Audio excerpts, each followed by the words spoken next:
Hello, welcome to the Mediabox. I'm joined by Kristoffer TAMSONS, who is the co-rapporteur on hate speech and fake news, the impact on working conditions of local and regional elected representatives.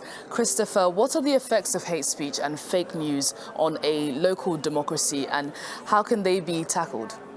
Well, I think we need to understand that hate speech and fake news are something that is spreading all over the European society, all over the world, so to speak. And what it does is that it is targeting not single individuals, but it's targeting the institutions, the very pillars, I would say, when it comes to democratic institutions. It is eroding trust, it is eroding confidence in democratic institutions, but also in its representatives. What it is doing is that it is undermining European democracy, and it's doing that where democracy is most vulnerable and most important, I would say, and that is at the local and regional level. And that is something that we have seen been spreading quite fast during recent years. And especially we can see that this is not a question concerning, as I mentioned, single individuals or something that we can see occurring in just one country or one region or one municipality. This is something that is going on in all of Europe. It is more organized than we have thought before, and it is not seldom also something that is having its root in other states that wants to harm European values of freedom and want to harm our democratic institutions. And so there is a real problem there. I would say that also if you have been listening to the debate today, I think that you could see that I think it was 40 speakers from all of Europe, regional, local level, that all could witness that they themselves had been targeted when it comes to hate speech and fake news, or they knew someone who had been targeted by that. So it's real, and it's something that we need to address much more precise and also much more directly than we have previously. Mm-hmm. And how do we actually address this fake news? How do we make sure that it's addressed properly? And how do we also make sure that the remedies don't unduly restrict freedom of expression or stifle dissidents? To begin with the last question, I think that is the most important thing to understand, that we need to safeguard the principles of freedom we have. As you mentioned, the freedom of speech and freedom of expression. That is one of the, I would say, most important pillars to safeguard when it comes to European freedoms and European democracy. But in the same time, we must understand that hate speech and fake news, especially organized hate speech and fake news, are not an expression of freedom of speech. It is something that wants to hurt and to get rid of that kind of freedoms. But still, as you mentioned, we need to find a balance there, because we don't want to scare people, not to share their opinions, and having opinions, that is part of democracy as well.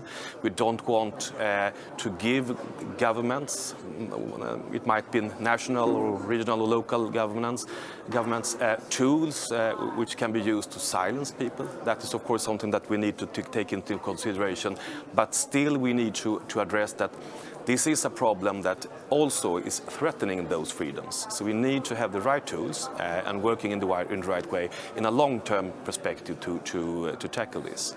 How do we do that? Because that is, I think, is the main question that we are trying to answer in this report. And of course, what we are saying is that, first of all, we must admit that this is a challenge, that this is a problem, and that this is something that we are facing in all of Europe, in all member states, and in almost all municipalities and regions. It might differ how it occurs, but it is there and it is growing as a concern.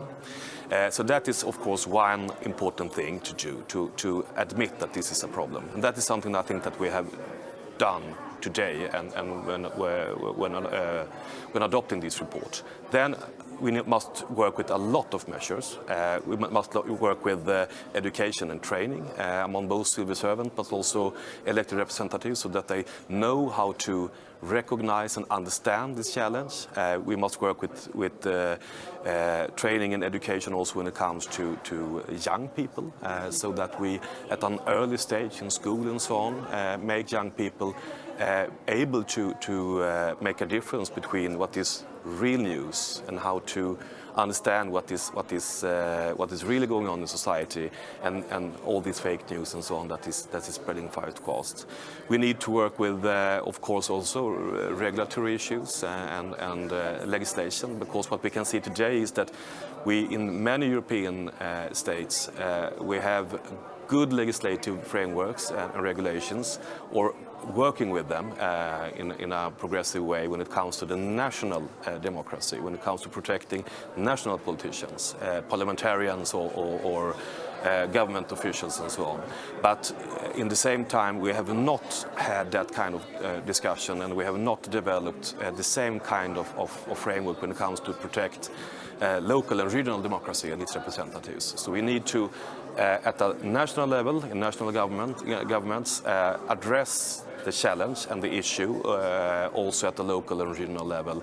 And we also there, of course, need to work with having better ways to deal with it when it occurs and so on.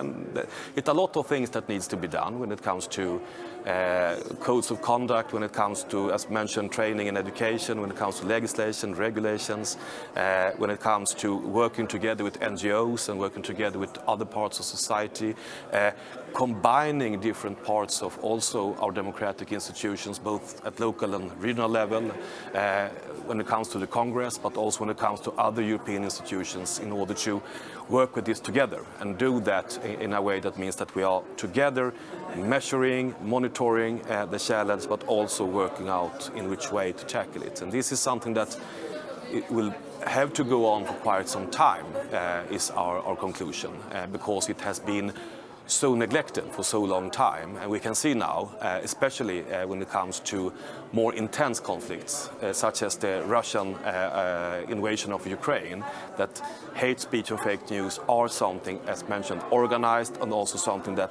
can be used in the most offensive and most offensive way when it comes to hurting our institutions, and also doing the most unthinkable things when it comes to its representatives.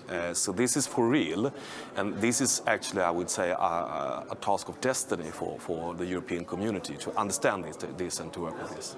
Okay. Thank you so much for joining me today, Kristoffer TAMSONS. Thank you so very much.